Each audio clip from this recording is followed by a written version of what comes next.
Ilagan or Livy. So, si Livy sa show na to, siya yung social justice warrior sa magka-classmates. And growing up, feel niyang neglected siya. So, meron siyang frustration na nararamdaman pagdating sa mom niya. May sadness siya na nararamdaman. Kasi parang hindi siya napagtutuunan ng pansin.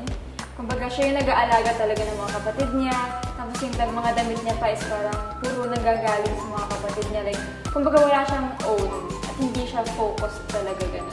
So, parang growing up, ayun, parang ang dami niyang ginagawang pagpapansin para mapansin siya ng mom niya, ganun. Na andito ako, ganyan. Kasi may sadness talaga siya. And feeling ko na, na nalalabas niya yung frustration niya or feelings niya through writing. Yun naman yung gusto ni Livy na parang magsulat. And writer kasi siya.